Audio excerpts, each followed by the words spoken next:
I turned around and, with what she describes as an unnatural smile on my face, spoke again. Oh, not in the curtains. There she is. I then walked slowly towards my sister and stopped at the foot of her bed, still smiling.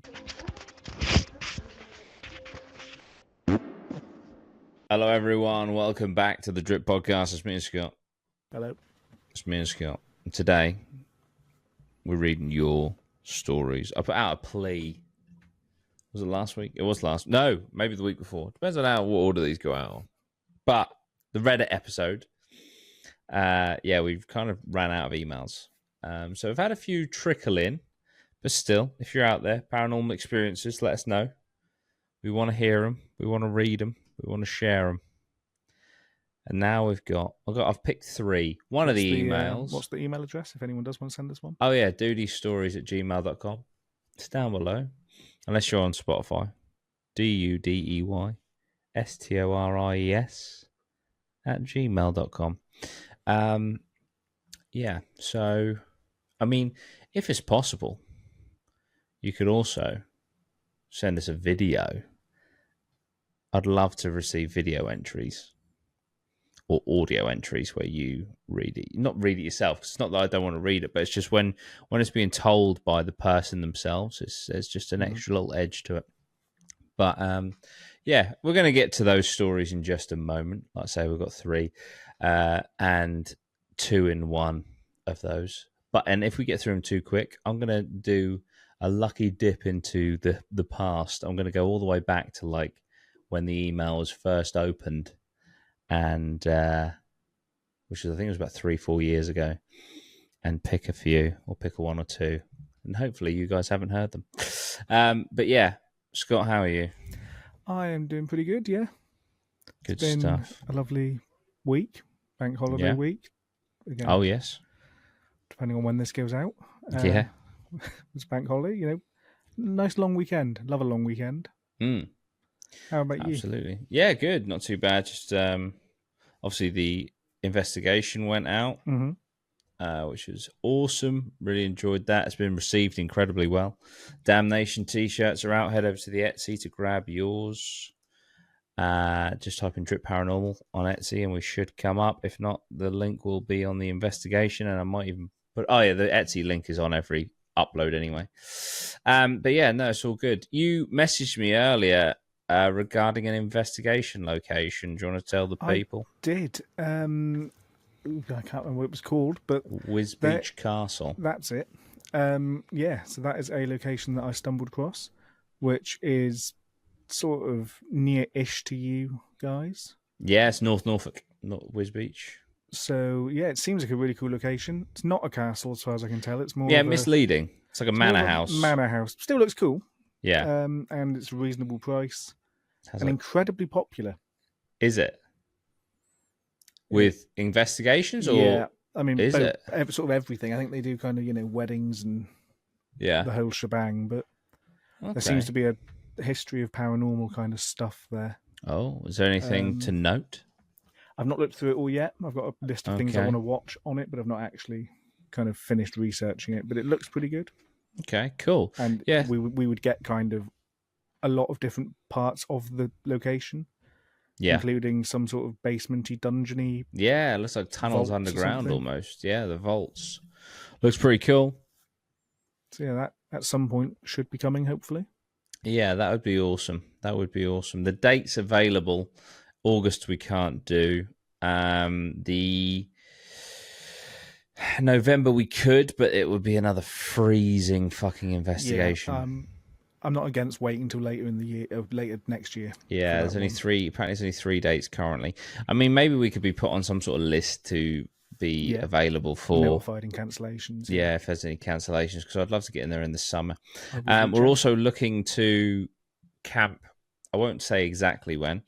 In the next month or so, in Rendlesham Forest. So that's exciting. Investigate there. Go back there. Rendlesham Forest Part 3. So yeah, that's something. But adding the camping element, I think, is going to be huge. You're available for that, aren't you? I think so. I still need to double check, but I should be. Excellent. Right. Okay, let's take a look at these stories then.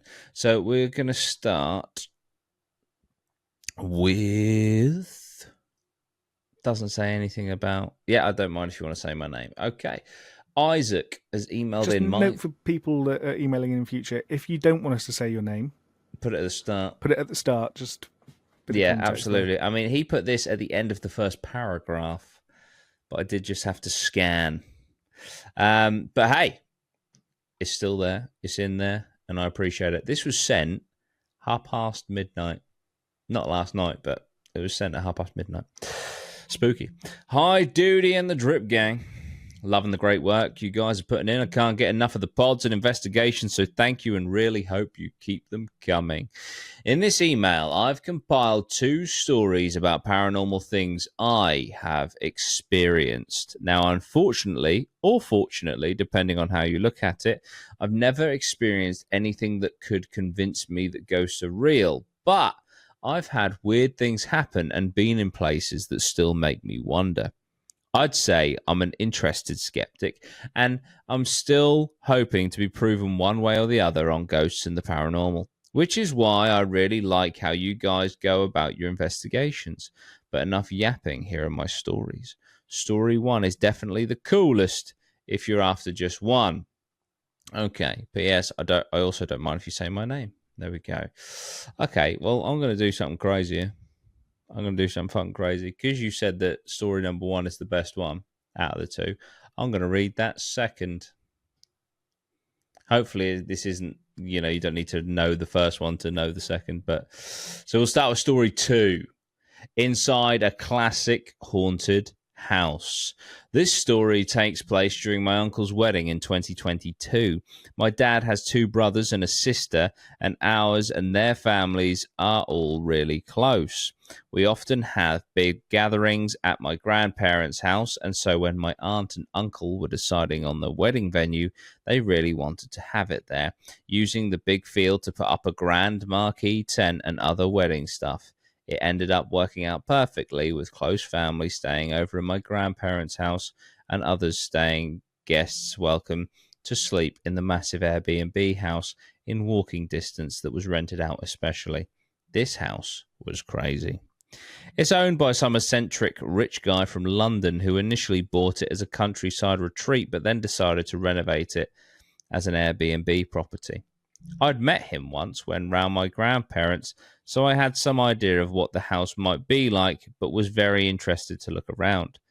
I got my chance before the wedding when I was there with my dad's family working on final arrangements for the wedding, including checking out the house when we were first allowed access. It was huge on the inside, and just as I expected, all the downstairs rooms were filled with crazy paintings and decoration oddities. My aunt and I went upstairs first and explored the next floor. From this point onwards, it seemed every room we went into was straight out of a Scooby-Doo episode. The first bedroom had a beautiful old 4-poster bed centerpiece, but what we were both instantly drawn to was the painting on the wall. It was a portrait of a very solemn-looking man whose eyes literally followed you around the room. I don't even know how that painting achieved such an effect, but everybody I later showed agreed and found it very creepy. Presumably, this is just due to the way it's painted, but it was quite unnerving to catch that portrait's eye and feel like he was always staring at you wherever you stood. The next room had a wardrobe against the back wall, and the doors to it rattled like somebody was trying to open them every time you stepped into the room. This was probably caused by old floorboards, but it made us jump, especially after the first room. The rest of that floor and the floor above had a similar haunted house vibe, but without any standout spookiness. That was except for one room on the top floor that was decorated like a Victorian child's playroom, complete with dolls and an awful rocking horse in between 2 beds. My dad swears it was moving by itself when he checked the room out a bit later. I think some of the guests came up with a game to decide to would have to take that room, but I don't remember who did stay there or if there was any activity they reported. Just on a side note there. Yeah. Rocking horses, rocking chairs, anything like that. Yeah, they suck. I'm not having any in my house. No. It's just not ideal, especially if you've got fucking wooden floors, man. Wooden floors, listening to a rocking horse from downstairs is one of the most horrifying experiences. I mean, it's like that scene in Woman in Black, just where there's that noise constantly, and he goes upstairs, and is it a rocking horse or a rocking chair, something like that, and and then you get that jump scare. But yeah, it's just fucking, rocking horses absolutely suck. Also, another side note on that, as I've opened up that Woman in Black tangent, how in the fuck is that a 12A? I remember when that came out. Is that all it is? Yeah, and it's one of the most horrifying movies I've ever watched. I also went and watched the stage play, and that was fucking amazing. But yeah, just not fucking cool. Don't get any form of rocking apparatus in your house unless you want it to be haunted, because it's going to be... Just assume they all are by default. Yeah, literally. So there was also an old stone cellar with various animal, I think, skulls decorating it that had a really weird feel to it and just looked super ominous whenever you were near it. It had a fairly small wooden door at the end of it that was locked, and the whole thing kind of gave off Paris catacomb vibes, which was so out of place and creepy. After exploring, guests began showing up, and in the evening, we held a party there with us, the bridesmaids, groomsmen, and family the night before the wedding. During this, people kept reporting that whenever alone in the house upstairs, it went really quiet, even though they knew there was a loud party downstairs, and a few people said they began feeling very uneasy when separated from the main group, like they felt the house was trying to make them feel lost. The house is big, but not to the point you could lose track of your whereabouts, so I don't really understand this. But I totally got the uncanny vibe there, especially upstairs. And how, if things start to feel off, you might start moving that little bit faster back downstairs as you teeter on the edge of panic. There isn't really a crazy ghost event that happened to me or anyone, but just the feel of the place made me feel on edge. And the fact that so many of the guests at the wedding told similar experiences over the course of the few nights they stayed there make me like to think it's haunted. I don't think it's actually that old a building, so the paranormal vibes must be mostly from all the weird interior stuff it's decorated with. And if I had to guess, the rank cellar too. Although not that ghostly, the events that took place in the Airbnb really changed my attitude towards paranormal, and I'd love to get back in there again and explore it further, even though it creeped me out. Well, if that was story 2, I'm really looking forward to story 1, because holy shit, that was great. And also on that, if that is an Airbnb that is accessible... Isaac, can you let us know what this place is, please? Although I'd imagine renting out a place like that would probably be fucking expensive, but I wonder if there's like a policy against that, because like if it is, say it's very creepy and haunted and stuff, and then we go there, we rent it out, we make a video, we put it on the internet, that could detract people from going there. Airbnb has, I think, certain properties that allow for filming and that kind of thing within them. But does it have to specify that? I don't know. I think it might. Yeah, I guess, I mean, you can fucking reach out to them, can't you? Yeah. Just be like, look, I've heard your place is haunted. Can we film it, please? Give us a discount. Cheers. Yeah. But yeah, it's interesting. Not that old a building.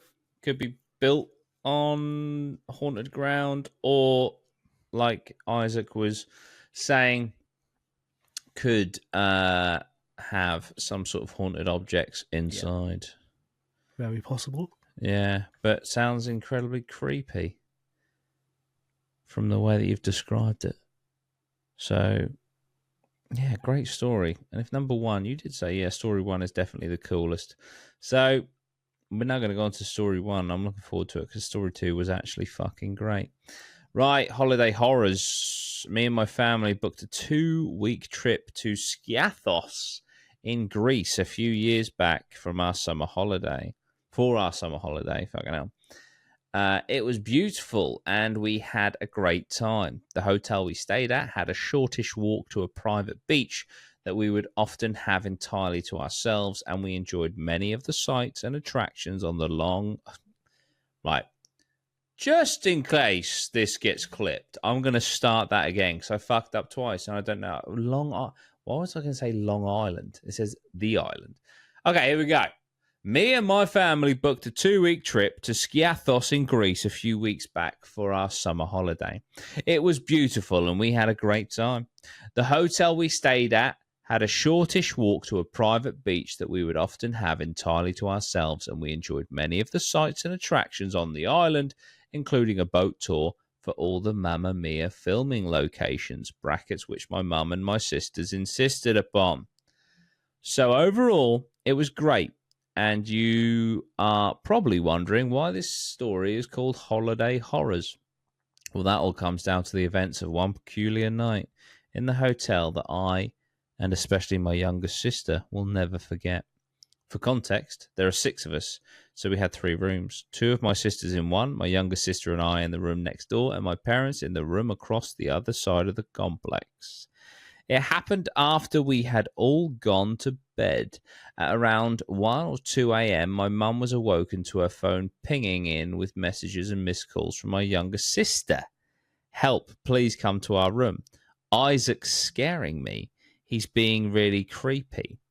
My mum admits she wasn't instantly alarmed and called my sister to tell us to go to sleep, assuming I was telling her scary stories or something. However, my sister's crying response quickly made her and Dad rush over. Once they reached our room, my sister let them in, saying he's stopped now, he's asleep, I think, but the events that came before had truly terrified her. Unbeknownst to me, so I guess in my sleep, I'd apparently risen from my bed and walked over to the bathroom door, hovering outside. This had woken my sister, and she had sat up in her bed, about to ask me what I was doing. Before she could, I spoke aloud, "There's a girl in the curtains," and walked slowly over to the big set of blinds covering a sliding glass door out to a small balcony. I stood oddly close to the curtains, swaying on the spot, and this time when my sister asked what the hell I was doing, I answered. I turned around and, with what she describes as an unnatural smile on my face, spoke again. "Oh, not in the curtains. There she is."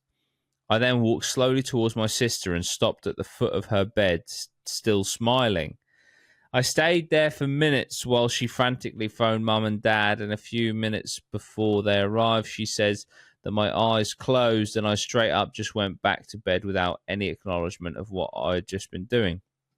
My sister stayed with my parents that night, and in the morning I woke up and joined everyone for breakfast without a clue what had happened. My parents told me I had been sleepwalking and really frightened my sister. I didn't believe them at first, but it made sense as to why my sister wasn't in our room that morning, and she seemed genuinely traumatized when she told us the whole story. So I'm pretty confident that I must have been up to some crazy shenanigans that night. The big question is whether or not I was possessed by some creepy entity, or whether it was just some very scary sleepwalking. To this day, I do not know. But after a lot of convincing, my sister did return to our room for the rest of the nights on that holiday, and the weird phenomenon didn't occur again. In fact, as far as I'm aware, i.e. nobody has ever mentioned it, in my life I've never sleepwalked or sleep talked before or since that horrifying night on holiday, which undoubtedly makes it very strange one-off, and definitely the strangest thing I can't remember doing. I did try and Google the hotel to see if there was any spooky history, and I don't recall finding any similar accounts or ghost evidence. So the question remains, did I have a strange sleep that night and scared my sister, or was there something else in that room with us? Something that could take control of me and my unconsciousness, something possibly with sinister intentions. Scary. Yeah, I don't know. That's weird. Yeah.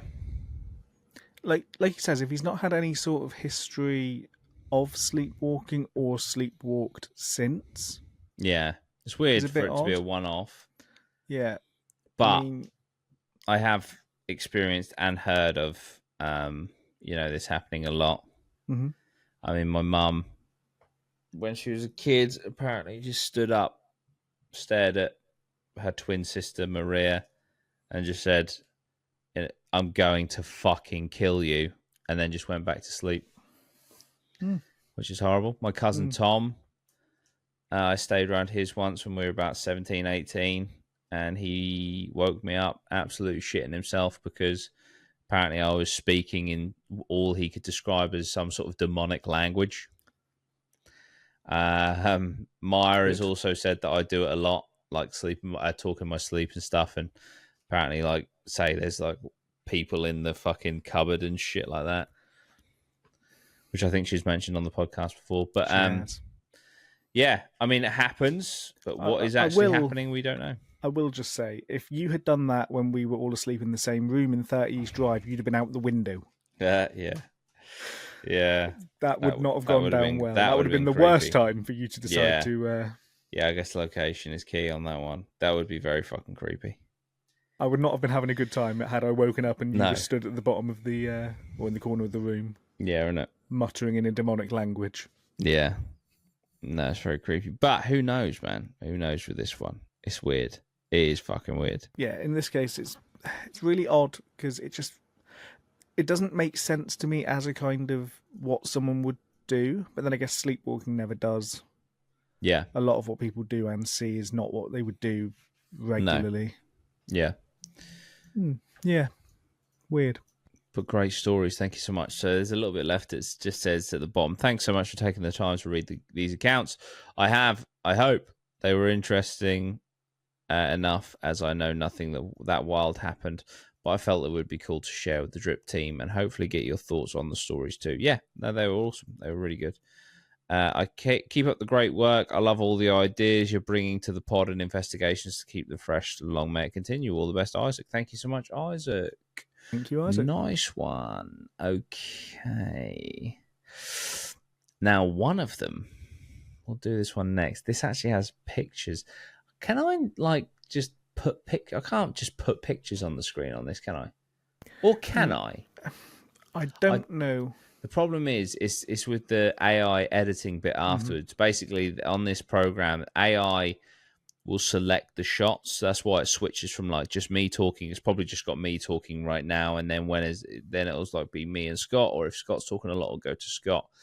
But what we've experienced before is when you share stuff, it'll just lock onto that. But if I'm only sharing it now, I'll just get. I'm sorry, Loz. I'm gonna have to timestamp this and then just get you to put the stuff up. But unfortunately, Scott, that means you're not gonna be able to see it unless we're learning as we go here, guys. I don't know if I can put. Can I put pictures in the? No, I can't put pictures in the chat. All right. Let me just. So this next one, I don't know if they want to be anonymous.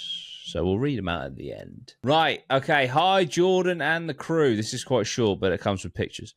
Hope you're doing well. Love the pod and the channel. Congrats on starting your own business. Thank you so much. Here's my story. It's a short one. Sorry in advance. I'm a builder, and at the company I work for, I'm normally the first person on a job to demolish it, etc. 2 years ago, I was working on a house on my own in the middle of nowhere. I started as usual, ripping carpets up, taking bathrooms out, basically gutting the house. A few weeks go by, and I eventually get to ripping the old lime plaster and lats off, and I notice some old newspaper clippings in the wall. Now, this is fairly normal. It's usually the normal type of stuff you find in old newspapers: cars for sale, land for sale, birthdays, deaths. These newspapers were not the case. It was clippings of different murders and killers. There was one about the Moors murders, Peter Sutcliffe, and another I didn't recognize from then on. I always felt on edge working alone, occasionally thought people had come in the house, but no one was there. Shadows started darting behind me and tools going missing. I'll attach photos of some of the newspapers. That's all I've got. It's probably not the spookiest thing you've heard, but it shook me up. Also, sorry about the lack of punctuation. Take care. Well, Josh, thank you so much. You say probably not the spookiest. I mean, this is what I take from this, right? So you found a load of clippings of murderers and murders in the walls, and you experience weird paranormal, things like shadows darting and things going missing. That to me, and this is obviously entirely speculation, says potentially there was someone who was obsessed with murder and murderers, and potentially, and obviously this is entirely speculation, I have no idea, killed people in that house. And that's why it's seemingly haunted. Yep. Agreed. So I'm now looking at which. So the first image is of Peter Sutcliffe and with his wife. And it says he would vanish in a crowd of 3, admits killing their names, where they died and when. Sonia and Peter Sutcliffe pictured this autumn. Very fucking creepy. Yep. Life for baby-faced killer. The sex fiend who attacked disco girl and mother of 5. Baby-faced killer Gary Kemp, jailed for life. Oh, he does have a baby face, to be fair, yeah. Oh, yeah, there he is. Good. And another one of the Moors murders. Yeah, very weird. I mean, could it just be someone who's a bit fanatical? Absolutely. I mean, there's people that are massive, massive fans of true crime. I sit here, a true crime fan myself. I dedicated 2 years of my life to making true crime content. And I'm not a fucking murderer. But this is a bit weird. Yeah, it's I don't store them in my walls. It feels kind of shriny. Yeah, very weird. Very, Yeah. very fucking creepy. Yeah, that's... And then you tack on the shadows darting behind, the tools going missing. Creepy, man. Yeah, there's a lot of different things that are not ideal there. Just trying to look at the dates on those images to see if they're all from roughly the same sort of time period. Yeah. Because if that's like, newspapers that are like 10 years apart. I think, yeah, they probably are. That like, let's have a look. So Moors, I should know this, but I did so many fucking cases. So the Moors murders was between 63 and 65. So keep that in mind. So yeah, Babyface killer, yeah.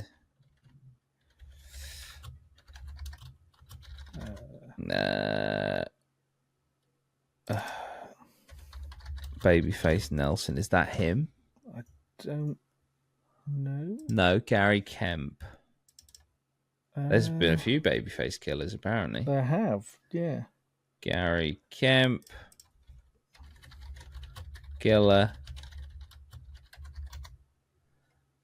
There's a few Gary Kemp killers as well. Yeah, I'm struggling to 2 find Gary that. Kemps have been associated with murder. Yeah. I'm not finding. Oh, Gary Kemp is also a member of Spandau Ballet. And there's another murderer. No, that ain't. Gary Kemp. That's Gary Kemp, isn't it? Yeah, Gary. Oh, double R. Gary Kemp. That one in the picture does actually have a date at the top as well. Where? Oh, yeah, 78. Okay, so that's 12 years later. And what was the other one? Sutcliffe. Sutcliffe. When was he kicking about? Sutcliffe, murder, yeah.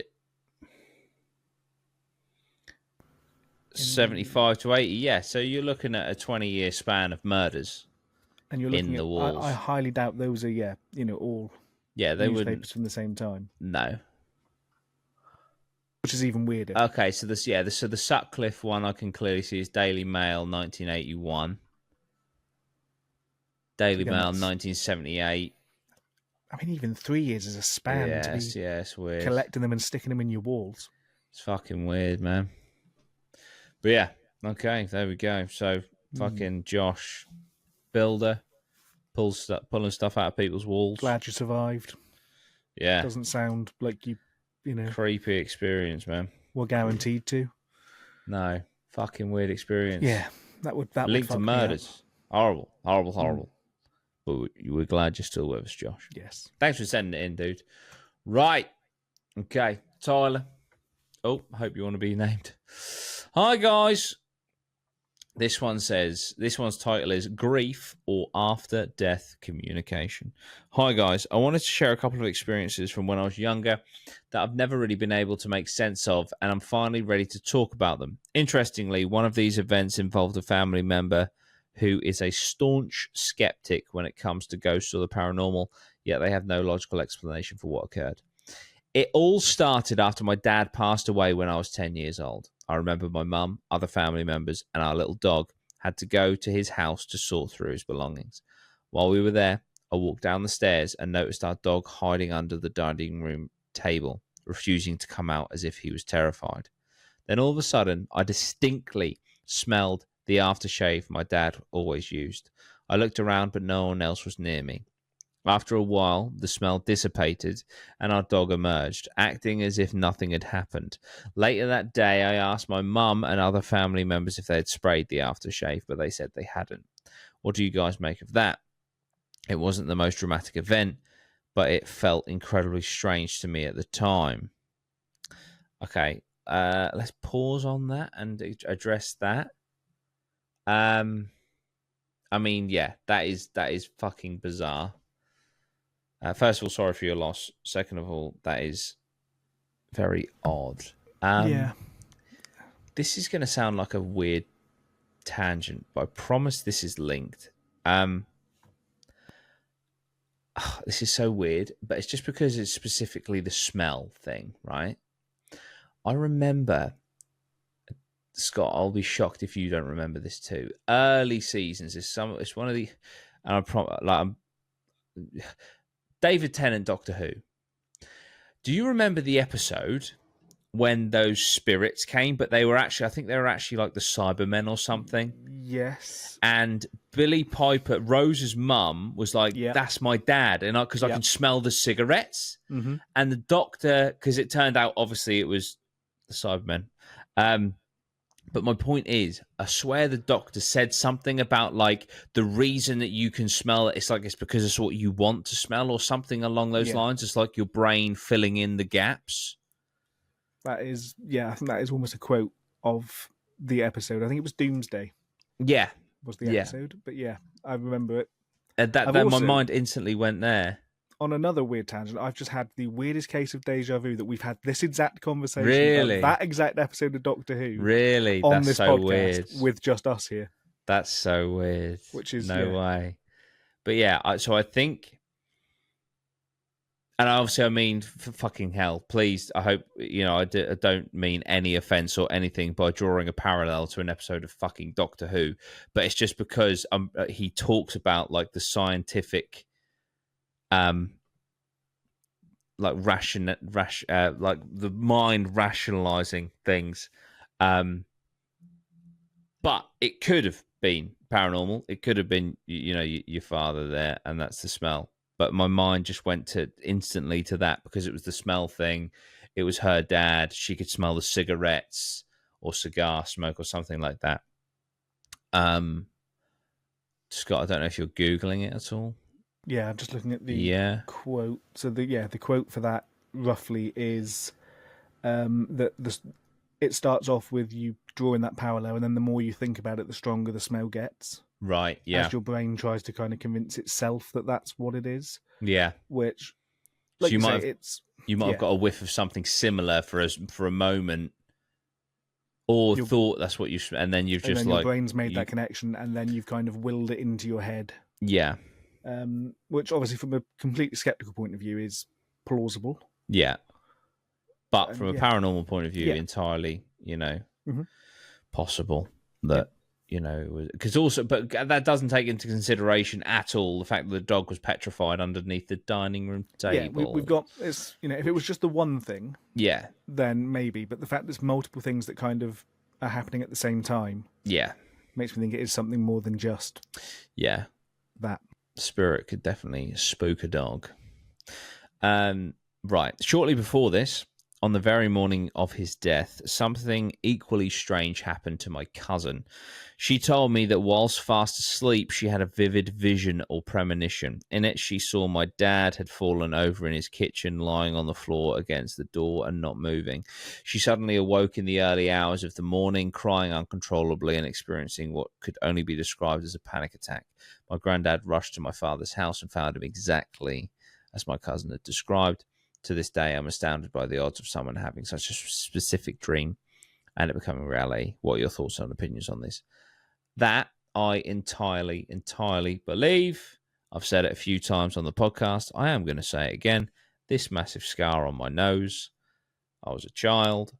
I was at a playground. I was climbing a climbing frame, playing tag. A kid grabbed my foot, said I was it, didn't let go, pulled me down. I smashed my nose on the climbing frame, ran home with my friends, sat on the sofa, covered in blood, and my mum, who was out at the time doing a sunbed, had a vision of me laying on the sofa, covered in blood, ended her sunbed immediately, drove home, opened the door, and there I was, exactly as she'd seen me in her mind. So that I completely believe. I think there is elements of the human mind that we don't understand, and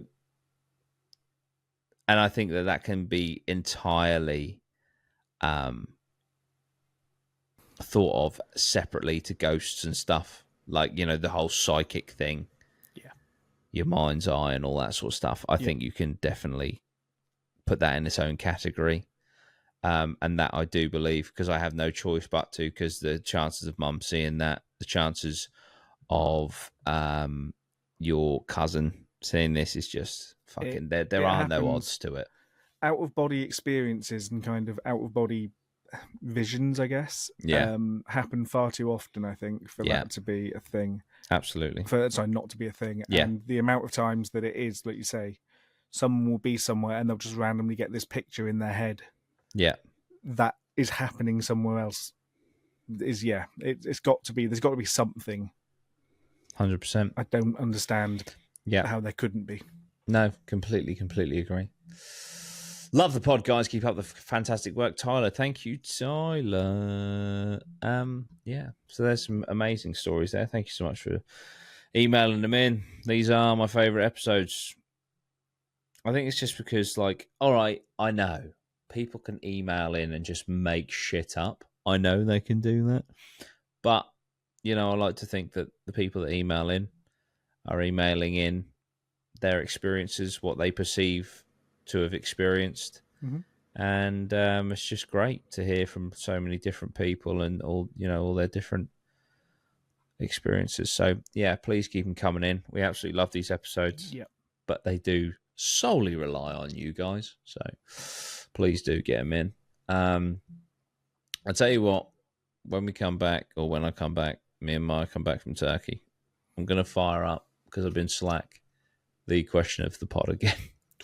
Oh, yeah, I know it's been a while. I forgot about that. Yeah. But also got a couple of mini-series in the pipeline. Mm-hmm.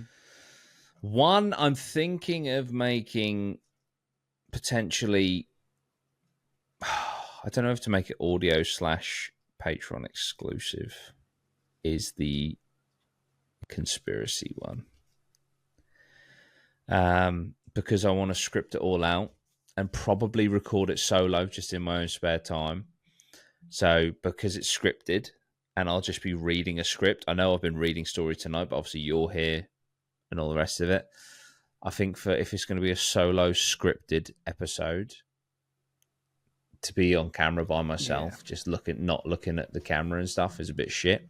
Yeah, that's almost less of a pod, more of an audio kind Yeah, of. exactly. Yeah, so I think that would serve the audio listeners, and obviously on Patreon I can upload audio only as well.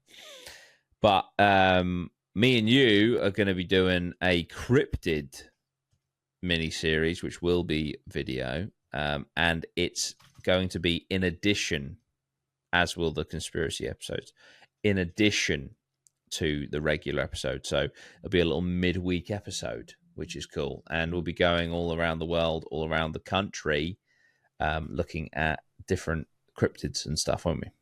Yep. And again, with that, if you've got anywhere specifically you want us to focus on, yeah, let us know in the comments. Or someone did ask. Did I tell you where? They did. It's on my list to start looking at. Excellent, excellent. Do you have any planned or like any like titles? I've got kind of a areas? few parts of the country, but nothing concrete. Okay. Yeah, so we're going to do it as a 6-episode run, and then if you guys love it, obviously we'll keep doing it. But yeah, so that's some stuff that we've got planned. We're also going to be camping at Rendlesham, camping at Cannock Chase. There's an abandoned building coming up as well, potentially on Friday, as in going there on Friday. So yeah, lots of cool stuff in the pipeline. Exciting times, happy days. Right, Scott, thank you so much. Appreciate it. And guys, grab yourself a Damnation t-shirt. So if you go onto the Etsy, sorry, it's like I'm finishing the episode and then I keep going. So the drip shirts with the voodoo doll, the average like processing time was like 3-4 days, delivered within a week to 10 days maximum. For these Damnation shirts, I've had to put 1 to 4 weeks. And the only reason for that is because I am away from the 12th to the 22nd. Like, people who ordered it on the day that it released on Sunday, like, they're getting it this week. Like, it's getting sent away this week. As soon as I get back, I'll start processing the orders again. Like, if you order from Sunday before the 12th, or you order after the 22nd, you're going to be getting it within a week to 10 days, depending on delivery times. So the month is it's basically with Etsy, right? With Etsy, let's say someone I put 7 to 10 days on the delivery, and then someone ordered a shirt on the day I leave on the 12th. I'm then away for 10 days, so I cannot physically process that order until at least day 11, right? Etsy, if you don't process, it's good, really. Etsy, if you don't process an order within the time frame that you've given the customer, your shop gets fucked, and it gets done in the algorithm. You get a warning, you get all sorts of like benefits taken away from you. So basically, I had to give myself breathing space so that I didn't fuck the shop over. But what I'm getting at is, unless you order it during that 10-day period where I'm in a different country, if you want a Damnation shirt, please don't be put off by the potential month lead time, because it won't be a month, I promise you. I just had to do that to protect the shop. Anyway, that's it. Please like, share, and subscribe if you're on Spotify. Leave us a 5-star review. That'd be awesome. Yeah, share the podcast around as well. Get the message out there. All right, guys, we'll see you next week. Yes. Bye, everyone. See ya. Bye.